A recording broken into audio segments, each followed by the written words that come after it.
Welcome back to the channel, good friends. Brian from Apex Detail. Just a fun short video today. I wanted to show you how wet sanding affects and improves scratches.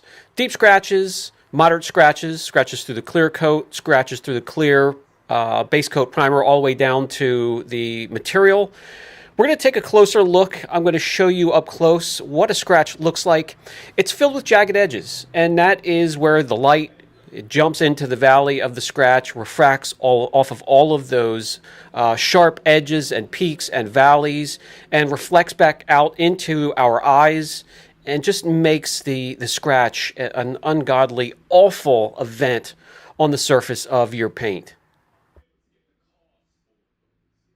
There are two scratches side by side. The one on the right is fresh. The one on the left here is, it has been corrected already. It's been wet sanded and polished. You're going to see the difference.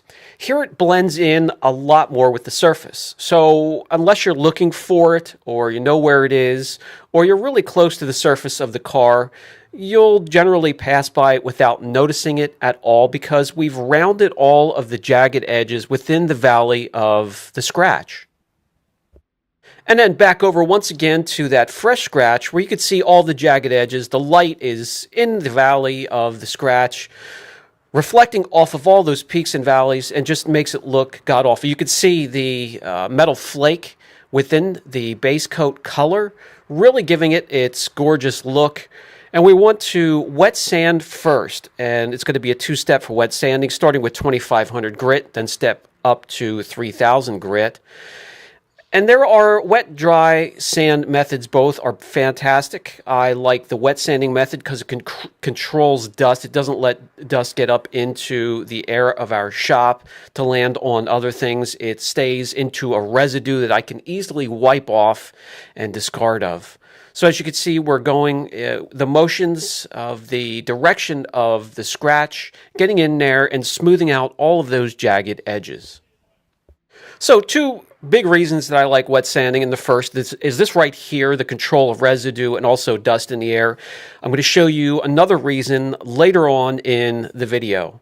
So we'll wipe off the residue, we'll come in, and after that first step, let's take a look under the microscope, and you're going to see we're slowly starting to blend in that scratch with the metal flake paint. Slowly. And as we go and complete each step, it will blend in even more and make that god-awful scratch a little bit more bearable to deal with. Now we're going to go with the palm sander, and we have 3000 grit. This is a Trizact disc attached to it. And I'm just going to sand until I see that white milky substance, that's clear coat coming loose. And I also sand a larger area to help blend in the area I'm sanding. You don't want to keep sanding in one concentrated area on the panel. It will bring more attention to itself. You'll know exactly what I mean if you try it.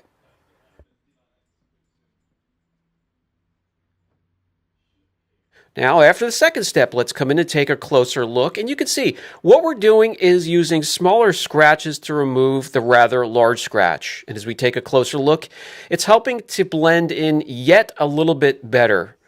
It's not going to get rid of it altogether. Both of these scratches are through the clear coat. And the second one I made here that we're working on is actually through the clear into the base down into the metal itself. Let's jump to the last step, and that's just to polish out the sand marks. I'll use a Eurofiber and the cut and finish from Sonax.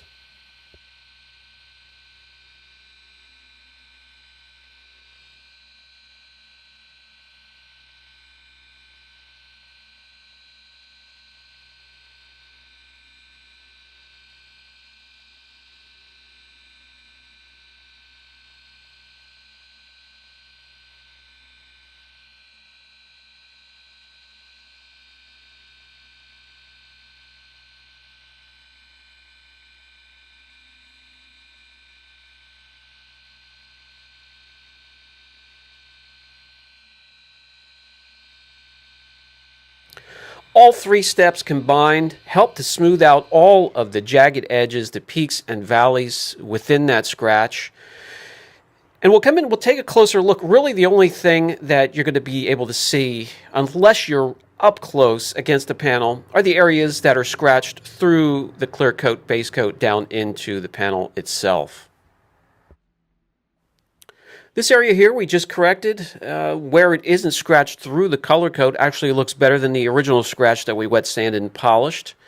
We just need to break out the touch-up paint, do a little bit of touch-up, and this area will look fantastic once again, and will only be noticed if you know where it is or you're looking for it. Let's take a close look. I tried to get both areas where it's scratched through the base coat and also through the clear down into the base coat, and you can see up close now what it looks like as a finished product within the correction. All we have to do is some touch-up.